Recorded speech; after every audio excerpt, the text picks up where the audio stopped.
भगतसिंग नावाचे क्रांतीवीर होते, परंतु भगतसिंगांसोबत खांद्याला खांदा लावून राजगुरू आणि सुखदेव देखील संघर्ष करत होते।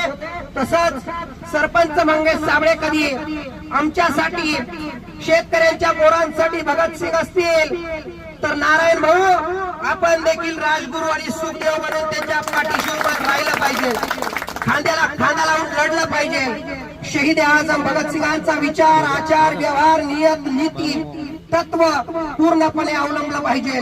भगतसिंगांना वयाच्या 23व्या वर्षी शहीद व्हावं लागलं, परंतु कधी तेच भगतसिंग जगले असते तर शेतकऱ्याचं, वंचिताचं, शोषितांचं साठी ते लढले असते।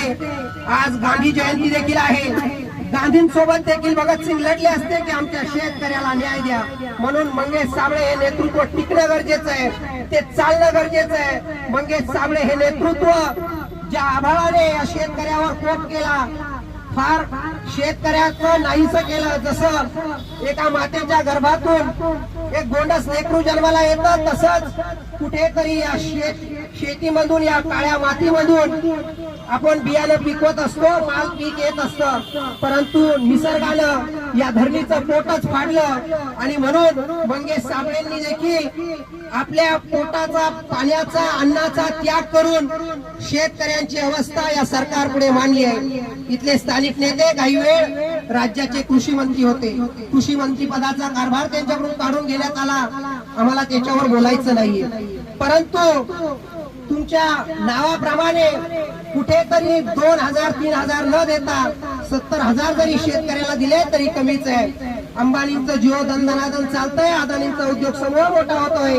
परंतु हा शेतकरी, हा शेतमजूर, त्याला त्याच्या कष्टाचा घाम भेटत नाहीये। आणि म्हणून शेतकऱ्यांच्या कष्टासाठी, हक्कासाठी, न्यायासाठी शेतकऱ्यांना सर्वस्व त्याचा अधिकार मिळावा, त्याला लुटण्याचं काम, त्याला लाथाडण्याचं काम कधी हे सरकार करत असेल तर मुख्यमंत्री देवेंद्र फडणवीसांना सांगणं आहे, कधी हा शेतकरी तुम्हाला मुख्यमंत्री पदावर वेळोवेळी बसू शकतो तर मुख्यमंत्री पदाची खुर्ची देखील काढून घेऊ शकतो। गाडी पेटवली मंगेशराव साबळे यांनी, त्याच पद्धतीने तुमचा रावण रूपी अहंकार देखील आम्ही पेटू, तुमचा विचार देखील लाथाडू, एवढं तुम्ही लक्षात घ्या। आजचे कृषी मंत्री दादा मामा भरणे आहेत, या मामांना सांगतो शेतकऱ्यांना मामू बनवू नका, शेतकऱ्यांच्या लेकराचे खरे मामा बना। आणि जसा भगवान श्रीकृष्णाबरोबर कंसाने अन्याय केला होता तसा मामा या शेतकऱ्यांच्या पोरावर अन्याय करू नका। हे विस्थापितांची पोर आहे, स्वतःच्या मनगटावर, घामावर शेती करून काबाड कष्टाचं खाणारी पोर आहे। हरामाचं आम्ही खात नाही, कष्टाचं खातो। स्वतःच्या मनगटाच्या बळावर मंगेशराव साबळे यांनी अस्तित्व